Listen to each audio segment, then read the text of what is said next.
Hi everyone, you are watching serial से आप पर, जहाँ पे मिलती है आपको आप के फेवरेट शो की इंटरेस्टिंग अपडेट।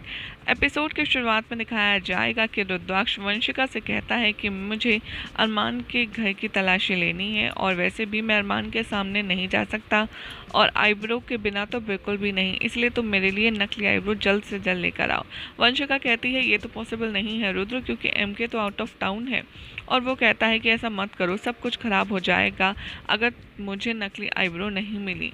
और दूसरी तरफ कंचन कहती है कि प्रेम कितना लापरवाह माली है और मैं अब बिल्कुल भी बर्दाश्त नहीं करूंगी। चाचा जी उससे कहते हैं कि तुम यहाँ क्या कर रही हो। तभी चाची कहती हैं कि ये देखिए ना, प्रेम की वजह से मेरा पौधा खराब हो गया। मैं इतनी लापरवाही अपने गार्डन में बर्दाश्त नहीं कर सकती और अब मैं उसे अपने घर से निकाल कर बाहर फेंकूंगी। तभी वो कहती है कि अब प्रेम इस घर में नहीं रह सकता। मैंने डिसाइड कर लिया कि मैं उसे जॉब से निकाल दूंगी। फिर बच्चे ये सुनकर के काफ़ी ज़्यादा शौक में आ जाते हैं और चाचा जी ये बात अरमान को बताते हैं कि क्या बात है, आज तो बहुत लकी डे है।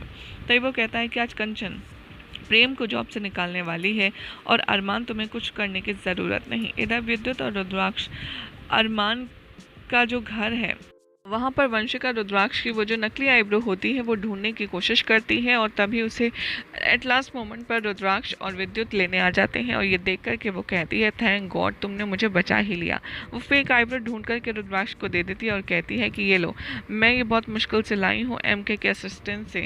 रुद्राक्ष उसे थैंक्स कहता है और वंशिका को बाहर भेज करके खुद अंदर चला जाता है। प्रेम घर के अंदर घुसता है और वो चाची से कहता है कि आप यहाँ क्या कर रही हैं। तभी चाचा जी याद दिलवाती हैं उसको कि मैंने तुमसे कहा था ना इस पौधे का ख्याल रखना, लेकिन तुमने ऐसा नहीं किया। तुम्हारी लापरवाही से देखो ये मर गया और अब मैं इस तरीके की लापरवाही बिल्कुल बर्दाश्त नहीं करूंगी, इसलिए अपना सामान बांधो और बहुत जल्द निकलो यहाँ से। वो कहता है आप मेरी बात तो सुनिए, लेकिन वो कुछ भी नहीं सुनती और वो कहती है कि बस मुझे तुम यहाँ नहीं चाहिए हो। प्रिशा कहती है कि एक सेकेंड बच्चों, ये बताओ कि हमेशा प्रेम जाते कहाँ हैं इस टाइम। कंचन कहती है कि आज रात के लिए सिर्फ प्रेम यहाँ रह सकता है, लेकिन कल उन्हें यहाँ से जाना होगा। अगले दिन का सीक्वेंस दिखाया जाएगा जहाँ पर प्रिशा कंचन से कहती है कि आपको पता है ना कि उनको इस एज में कहीं और काम नहीं मिलेगा।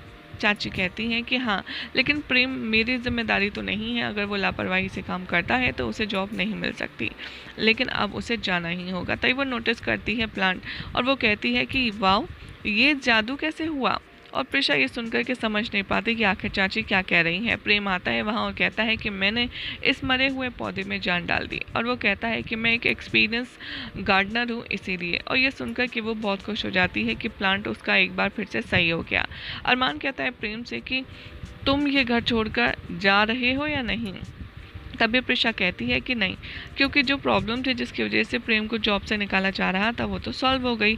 तभी वो माफ़ी मांगती है प्रेम से कि सॉरी मैंने तुम्हें इतना डांटा, लेकिन मुझे नहीं पता था कि तुम इतने एक्सपीरियंस गार्डनर हो। ठीक है, अब तुम यहाँ रह सकते हो। और प्रेम गर्दन हिलाता है। रुद्राक्ष रिकॉल करता है कि कैसे उन्होंने बच्चों को बताया था उसके सपने के बारे में और तभी उन्होंने कहा कि तुम्हें खुराना हाउस लौट जाना चाहिए। बच्चे सजेस्ट करते हैं कि आप डॉक्टर से बात कीजिए। तभी रूही कहती है कि हम इतनी आसानी से गिव अप नहीं कर सकते। और रुद्राक्ष कहता है कि हाँ, मेरे पास एक आइडिया है जॉब को सेव करने का। और वो वंशिका को कॉल करता है और एक नया प्लान खरीदने के लिए कहता है।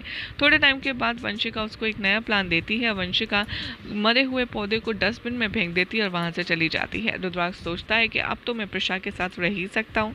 यही हो जाएगा रात के एपिसोड का एंड, जिसके बाद कल क्या होगा आपको बताएंगे नेक्स्ट रिपोर्ट में। ऐसे ही मजेदार अपडेट्स के लिए चैनल को सब्सक्राइब कीजिए, वीडियो को लाइक शेयर करना ना भूलें।